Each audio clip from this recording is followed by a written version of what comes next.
Bapak,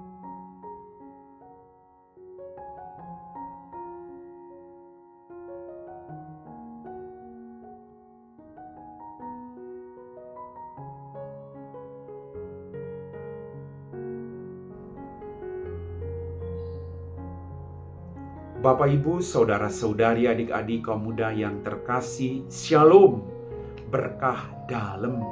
Apa kabar hari ini? Semoga kita semua tetap diberikan rahmat kesehatan dan sukacita. Kembali pada hari ini saya mengajak Anda untuk mendengarkan firman Tuhan. Mari kita siapkan hati kita. Tuhan bersamamu dan bersama rohmu. Inilah Injil suci menurut Santo Matius, dimuliakanlah Tuhan. Pada hari itu keluarlah Yesus dari rumah itu dan duduk di tepi danau. Maka datanglah orang banyak berbondong-bondong lalu mengerumuni dia, sehingga ia naik ke perahu dan duduk di situ. Sedangkan orang banyak semuanya berdiri di pantai. Dan ia mengucapkan banyak hal dalam perumpamaan kepada mereka. Katanya, adalah seorang penabur keluar menabur. Pada waktu ia menabur, sebagian benih itu jatuh di pinggir jalan. Lalu datanglah burung dan memakannya sampai habis. Sebagian jatuh di tanah yang berbatu-batu yang tidak banyak tanahnya. Lalu benih itu pun segera tumbuh karena tanahnya tipis. Tetapi sesudah matahari terbit, layulah ia dan menjadi kering karena tidak berakar. Sebagian lagi jatuh di tengah semak-semak duri. Lalu makin besarlah semak itu dan menghimpitnya sampai mati. Dan sebagian jatuh di tanah yang baik, lalu berbuah. Ada yang 100 kali lipat, ada yang 60 kali lipat, ada yang 30 kali lipat.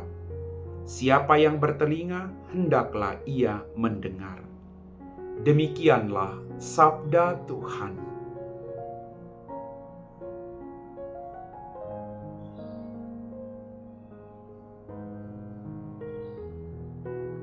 Bapak, Ibu, saudara-saudari, adik-adik kaum muda yang terkasih. Dalam bacaan Injil tadi, kita mendengar Yesus memberikan perumpamaan tentang seorang penabur. Banyak orang berbondong-bondong mengikuti Yesus.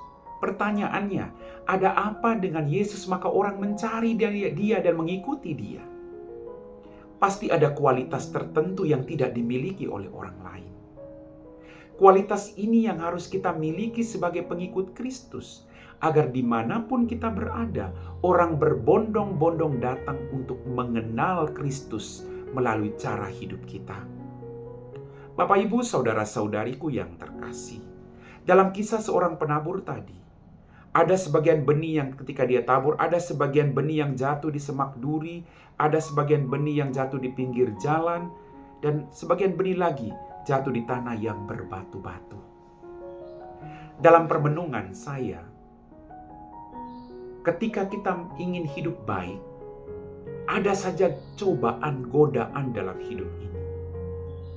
Ketika setiap hari kita mendengarkan firman Tuhan, kadang firman Tuhan itu tidak bertumbuh, karena kita dihadapkan pada godaan-godaan manusiawi kita.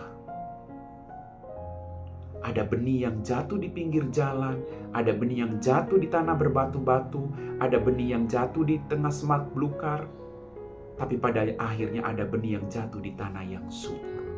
Mari kita belajar, jatuh no problem. Tidak jadi masalah ketika kita mengalami kegagalan dalam menanam. Tetapi kita harus terus bangkit dan berjuang. Gagal yang sesungguhnya adalah ketika kita berhenti untuk terus mencoba dalam hidup ini. Kita belajar dari pengalaman jatuh di pinggir jalan, jatuh di semak duri, jatuh di tanah yang berbatu-batu. Kita belajar dari pengalaman itu, agar kita tidak jatuh dalam kesalahan yang sama. Kita belajar dari pengalaman-pengalaman keterhimpitan itu, di tanah yang berbatu-batu, dihimpit duri itu. Lalu kita berjuang untuk bangkit.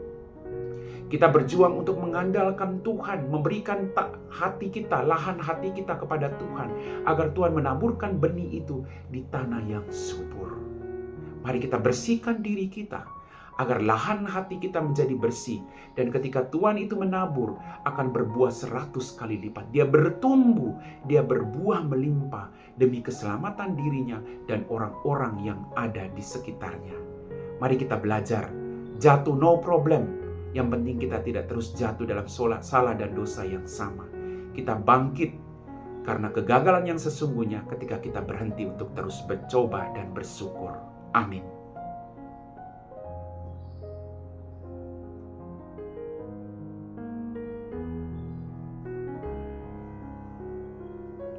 Bapak, Ibu, saudara-saudari, adik-adik kaum muda yang terkasih, kita semua telah diteguhkan oleh firman Tuhan. Mari kita siapkan hati kita untuk berdoa.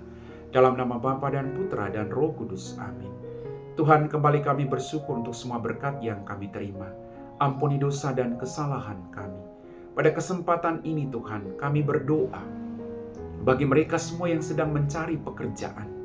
Dampingi mereka satu persatu.